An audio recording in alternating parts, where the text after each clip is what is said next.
নমস্কাৰ, মোৰ নাম ঋতুৰঞ্জন নেওগ। মই আচলতে APSC এইবিলাকৰ লগতে জড়িত। এবাৰ মই ইণ্টাৰভিউ দিছিলোঁ 2023 এইবাৰ মই 2025 বৰ্ষত আকৌ মেইনছ লিখি আহিছোঁ। মই ভাবিলোঁ যে নিজৰ নলেজখিনি অলপ শ্বেয়াৰ কৰাৰ এটা উপায় এনেকৈ পঢ়াই মেলি কৰিব পাৰিম চাগে, গতিকে চেষ্টা কৰি চাওঁ। আপোনালোকে যদি ভাল পায় মোক কমেণ্ট ছেকশ্যনত জনাব। চ' ষ্টাৰ্ট কৰা এখন ক্লাছ 11ৰ পলিটিকেল ছায়েন্স কিতাপখন হয়, আৰু এইখন কিতাপ মই ষ্টাৰ্ট কৰা এটা ৰিজন আছে। কিছুমান মাইনত যিবিলাক আমাৰ ধৰক কনফিউজন থাকে বা পঢ়িবলগীয়া কিছুমান বস্তু থাকে, সেই বস্তুখিনি য'ত আমি নৰ্মেল বস্তুবিলাক পঢ়িলে চকুত নপৰে আচলতে। এইখন কিতাপত মানে সৰু কিছুমান কথা ইমান ভালকৈ লিখা আছে, সেইখিনিয়ে আমাৰ সকলোকে, যিখিনি আমাৰ এটা পলিটিকেল ছায়েন্সৰ এটা কনচেপ্টবিলাক হওক, কিছুমান সৰু সুৰা আমাৰ বেছটো হওক, সেইখিনি আণ্ডাৰষ্টেণ্ডিঙত বহুত হেল্প কৰে মানে। গতিকে আশা কৰিছোঁ মই পঢ়োৱাৰ যিটো মোৰ টেকনিক বা যিখিনি মই চেষ্টা কৰিম এতিয়া, সেইখিনি যাতে আপোনালোকৰো কিবা এটা হেল্প কৰক। গতিকে বহুত বেছি সময় নষ্ট নকৰোঁ, এইখিনিতে মই এইখিনি বস্তু ষ্টাৰ্ট কৰোঁ। গতিকে চেপ্টাৰ 1ত কি লিখা আছে? কনষ্টিটিউশ্যন হোৱাই এণ্ড হাউ। গতিকে কনষ্টিটিউশ্যনখনৰ ইয়াত আপুনি চেপ্টাৰটো আৰম্ভণিতে দেখিছে যে ইয়াত কি ক'ব বিচাৰিছে যে কনষ্টিটিউশ্যনখনৰ বিষয়ে কি হয় এখন আচলতে। আমি কনষ্টিটিউশ্যন বুলিলে কি বুজোঁ? কনষ্টিটিউশ্যনখনৰ মানে মেইন এইমটো কি, বা কনষ্টিটিউশ্যন কিয় অনা হৈছে, ৰাইট? ইয়াত চাব, মই চেষ্টা কৰিম বুক বাই বুক বা আচলতে এনেকৈ লাইন বাই লাইন পঢ়াবলৈ চেষ্টা কৰিম, কিয়নো মই নিজৰ এক্সপিৰিয়েঞ্চৰ পৰা মই আপোনালোকক ক'ব বিচাৰোঁ যে যেতিয়া আপোনাৰ ওচৰত এটা কনচলিডেটেড মেটেৰিয়েল বা কিবা এটা বস্তু থাকক, সেই বস্তুটো যিটো বস্তুৰ পৰা আপুনি পঢ়িছে বা তাৰ পৰা আপুনি নোট বনাব পাৰিছে, সেই বস্তুটো ওৱান অফ দ্য বেষ্ট মানে বস্তু হয়, য'ত আপুনি বাৰে বাৰে সেই বস্তুটো ৰিভিজন কৰক আৰু বাৰে বাৰে আপোনাৰ কনচেপ্টবিলাক বেছি এটা স্মুথ ফ্ল'ত যাওক। কাৰণ সেইটো বস্তু মই নিজৰ লক্ষ্মীকান্ত বুকখনত কৰিছোঁ মানে, আৰু যিটো বস্তু মোক বহুত হেল্প কৰিছে। আৰু যদি মই এখন বুকৰ পৰা ষ্টাৰ্ট কৰিছোঁ, যদি মই এই বস্তুটো শেষ কৰিব পাৰোঁ, পিছলৈ মই চেষ্টা কৰিম যাতে লক্ষ্মীকান্ত বুকখনো মই এনেকৈ আৰম্ভণিৰ পৰা ষ্টাৰ্ট কৰোঁ, ঠিক আছে? গতিকে ব'লকচোন এইখিনি মই চেষ্টা কৰোঁ। এতিয়া হৈছে ইণ্ট্ৰডাকশ্যন। ইয়াত কি লিখা আছে যে আমি ইয়াত ইণ্ডিয়ান কনষ্টিটিউশ্যনখনৰ বিষয়ে কি পঢ়িম। In the chapters that follow' we will read information about various aspects of the working of our constitution.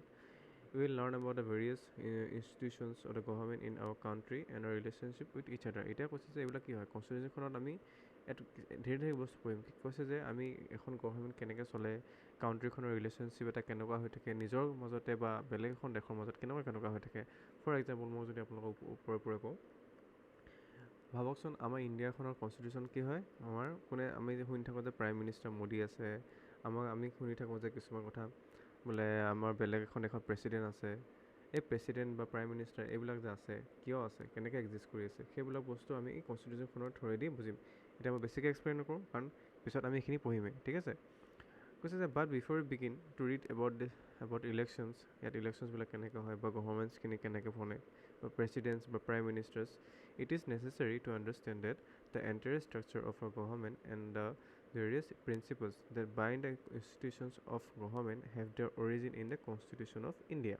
মানে কি মিন কৰিছে যে মই এইখিনি কৈছিলোঁ যে আমাৰ এই কনষ্টিটিউশ্যনখনত আমি কি বস্তু আমি বুজিবলৈ চেষ্টা কৰিম, যে আমাৰ ইয়াত আমি নতুন কিছুমান শব্দ শুনো যে প্ৰাইম মিনিষ্টাৰ আছে, কি আছে, প্ৰেছিডেণ্ট আছে, আমাৰ এখন পাৰ্লিয়ামেণ্ট আছে, আমি বছৰ দেখোচোন বোলে কি আছে, বোলে আমাৰ ইয়াত ইলেকশ্যন হৈছে। কেতিয়াবা শুনো পঞ্চায়তৰ ইলেকশ্যন, কেতিয়াবা শুনো বোলে আমাৰ লোকসভাৰ ইলেকশ্যন, কেতিয়াবা শুনো এজন MP আছে। মানে কি এম পি মানে কি হৈছে, আপোনালোকে ঠিকেই বুজিছে, মানে কি হৈছে মেম্বাৰ অফ পাৰ্লিয়ামেণ্ট।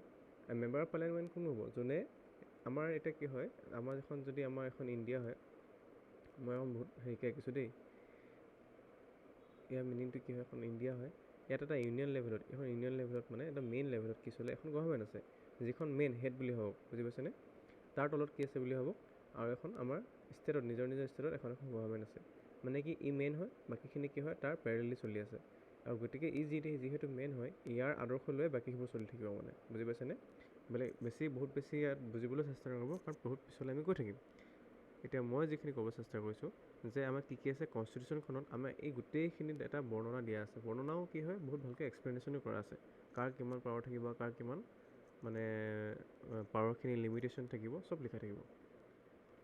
ইয়াত চাব এতিয়া ইয়াত কি মিন কৰিছে যে after the studying you chapter you learn কি হয় what is a constitution means, মানে কি কনষ্টিটিউশ্যন কি মিনিং কৰিব, what is a constitution and ধৰা কনষ্টিটিউশ্যনখনৰ ছ'চাইটিখনৰ কি কণ্ট্ৰিবিউশ্যন হ'ব পাৰে, how constitution govern the allocation of power in society. সেইটোৱে কৈছে যে এই ছ'চাইটিখনত কি কোন মানুহ আছে, আপুনি নিজে যদি ভাবে যে ছ'চাইটিখনৰ এলিমেণ্ট কি হয়, ছ'চাইটিখনৰ ষ্টেক হোল্ডাৰ বুলি ভাবক। ষ্টেক হোল্ডাৰ কোন হয়, ষ্টেক হোল্ডাৰ মানে কি ইয়াৰ লগত কি জড়িত আছে, ছ'চাইটিত কোন আছে, মই আছোঁ, গতিকে মই আছোঁ, মই কোন হয় বোলে মই ঋতুৰঞ্জন হয়, মই ঋতুৰঞ্জন মই আছোঁ। এজ এ ইণ্ডিভিজুৱেল কোন হয়, গতিকে ঋতুৰঞ্জন এজন কি হয়, এজন ইণ্ডিভিজুৱেল হয়।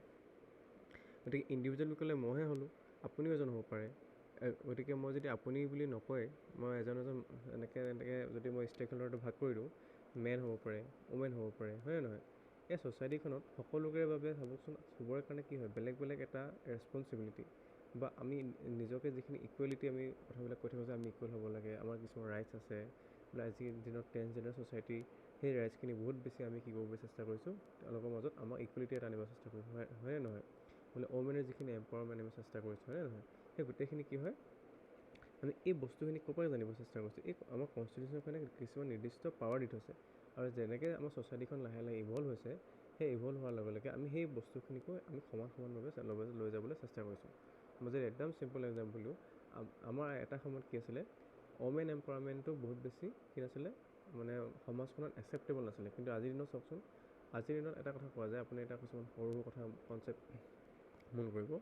আজিৰ দিনত আমি ওমেন এম্পাৱাৰমেণ্টটো নৰ্মেল নহয়, আমি এম্পাৱাৰমেণ্টটো আমি নৰ্মেলভাৱে নলওঁ। মানে আমি এতিয়া কি ধৰোঁ ওমেন এম্পাৱাৰমেণ্টৰ পৰা ক'লৈ গৈছোঁ, ওমেন লেড ডেভেলপমেণ্টলৈ গৈ আছোঁ, ওমেন লেড ডেভেলপমেণ্ট। তেওঁলোকক আমি কি কৰোঁ, ওমেন লেড ডেভেলপমেণ্ট। ইয়াৰ মিনিংটো কি জানানে, ওমেন লেড ডেভেলপমেণ্ট মানে হৈছে যে এই ওমেন লেড ডেভেলপমেণ্ট কি ওমেনৰ দ্বাৰা ডেভেলপমেণ্ট। আমি কি কৰোঁ আগতে ওমেন এম্পাৱাৰমেণ্টটো কেনেকৈ কৰোঁ, আগতে মানে ওমেনক আমি কিছুমান সা সুবিধা দিওঁ, যেনেকৈ কি তেওঁলোকক আমি পেচিভ ৰেচিপিয়েণ্ট নিচিনা ইউজ কৰোঁ। পেচিভ ৰেচিপিয়েণ্ট মানে কি বোলে আমি কিছুমান বোলে তেওঁলোকক হেল্প কৰি দিলোঁ, মনিটাৰী বেনিফিট দি দিলোঁ, বুজি পাইছে, মনিটাৰী বেনিফিট দি দিলোঁ, তেওঁলোকক বোলে তেওঁলোকৰ কাৰণে কিছুমান ৰিজাৰ্ভেশ্যন ৰাখি দিছোঁ, সেইবিলাক কি তেওঁলোকক আমি দি আছোঁ লোৱা, তেওঁলোকক আমি সুবিধা দিছোঁ লোৱা দেই। কিন্তু ওমেন লেড ডেভেলপমেণ্ট কি হয়, women as a active participant in the society. মানে কি কওকচোন, আজি অলপ দিনৰ আগত দেখিছিলেনে যেতিয়া চন্দ্ৰয়ান মিছনটো ইউজ কৰি আমাৰ হৈছিলে, তাতে তেওঁলোকৰ এটা ওমেনৰ এটা গ্ৰুপ আছিল, যিটো গ্ৰুপে ওমেন লেড চাইণ্টিষ্ট এটা গ্ৰুপ আছিল, যোনে কি কৰিছিলে আমাৰ এই চন্দ্ৰয়ান মিছনটো লেড লৈছিলে। আপুনি ভাবকচোন তেতিয়াহ'লে সেই বস্তুখিনি কি মিন কৰিছে যে women as a active agent আমাৰ ছ'চাইটিখনত কণ্ট্ৰিবিউট কৰিব চেষ্টা কৰিছে। সেইটো এটা কি ডাঙৰ এটা কণ্ট্ৰিবিউশ্যন হয় নহয়, চাবকচোন এটা চাইণ্টিষ্ট লেভেলত আমি তেওঁলোকক দেখিছোঁ, ৰাইট। গতিকে সেই বস্তুখিনি কি কৰিছে, ছ'চাইটিখনে এটা পজিটিভ ইমেজ আনিব চেষ্টা কৰিছে। আমি তেওঁলোকে এটা কি হৈ গৈছে, নিজে এটা এক্সাম্পল হ'ব চেষ্টা কৰিছে, যে বেলেগ ওমেনক বা বেলেগ যোনে মানে ভাল হ'ব চেষ্টা কৰিছে বা নিজে নিজক এষ্টাব্লিছ কৰিব চেষ্টা কৰিছে, এটা কি হয়, এটা সাহস নাপায় জানো, হয় নহয়, তেনেকুৱা নিচিনা কথা। গতিকে এই ছ'চাইটিখন আমি যদি ষ্টেক হোল্ডাৰ হিচাপে চাবলৈ যাওঁ, কেনেকৈ কৈছে যে আমাৰ এই কিছুমান মানে এম্পাৱাৰমেণ্ট লেড বা কিছুমান ডেভেলপমেণ্ট লেড বহুতখিনি বস্তু কনষ্টিটিউশ্যনখনত মানে আমাৰ মেনশ্যন কৰা আছে।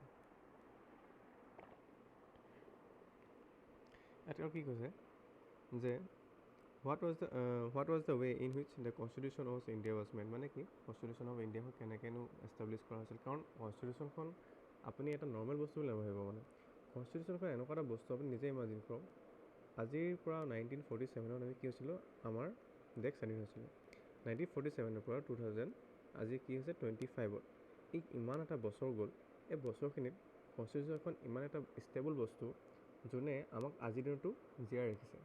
সেইকাৰণে আমি এনেকৈ ক'ব পাৰোঁ যে কনষ্টিটিউশ্যনখন এটা লিভিং ডকুমেণ্ট হয়, ই এটা জীয়াই থকা, মৰি যোৱা নহয়। মানে কোনোবাই মানে এবাৰ হৈ গ'ল আৰু এবাৰ এৰি দিলে, এনেকুৱা নিচিনা বস্তু নহয়। এতিয়া কি হয়, এটা লিভিং ডকুমেণ্ট বুলি কওঁ, কেলৈ আজিৰ দিনতো ই জীয়াই আছে। তাৰ কিছুমান প্ৰভিজন আছে, সেই প্ৰভিজনখিনি আমি লাহে লাহে পঢ়িম। সেই প্ৰভিজনখিনি আমাক কি দিয়ে, আমাক শক্তি দিয়ে। কাৰ শক্তি দিয়ে, আপোনাক জীয়াই থকাৰ শক্তি দিয়ে, মোক জীয়াই থকাৰ শক্তি দিয়ে। সেইটো এনেকৈ এটা আৰ্টিকেল আছে, আৰ্টিকেল 21, সেইটো কি কয়, ৰাইট টু লাইফ। এই ৰাইট টু লাইফৰ আণ্ডাৰতে বহুত বেছি কথা লিখা আছে। সেই বস্তুখিনি কি কৰে, কিছুমান এটা ছ'চাইটিক বা আমাৰ নিজৰ এটা জীয়াই থকা অধিকাৰ বা বেলেগ মানে ধৰা বহুতখিনি ষ্টেক হোল্ডাৰ আছে, এতিয়া মই এক্সপ্লেইন নকৰোঁগৈ। সেইখিনি বস্তু কি কৰে, তেওঁলোকক এটা সাহস দিয়ে। যদি কওঁ মই আৰ্টিকেল 21A কি হয়, এটা ৰাইট টু এডুকেশ্যন। সেই ৰাইট টু এডুকেশ্যনটো কি হয়, ৰাইট টু এডুকেশ্যন এটা আপোনাৰ পঢ়াৰ অধিকাৰ দিছে নে নাই। গতিকে কি হয় যে এই কনষ্টিটিউশ্যনখনত আমি এটা আজিৰ দিনতে ভাবকচোন, সেই বস্তুটো এটা ইভল্ভ হৈ আমাক আজিৰ দিনতো ই এটা জীয়াই ৰাখিছে। আৰু সেইখন বনোৱাৰ যিটো পদ্ধতি, তেতিয়াহ'লে কেনেকুৱা হ'ব লাগিব, কিমান বেছি তেওঁলোকে কষ্ট কৰিব লাগিব ভাবকচোন। গতিকে যিজন আমাৰ কনষ্টিটিউশ্যনৰ ড্ৰাফটিং কমিটিৰ হেড আছিলে, সেইজন কোন আছিলে, বি আৰ আম্বেদকাৰ। এই বি আৰ আম্বেদকাৰৰ ডাঙৰ এটা কণ্ট্ৰিবিউশ্যন হৈছে এইখিনি বস্তু বনোৱাত, ঠিক আছে।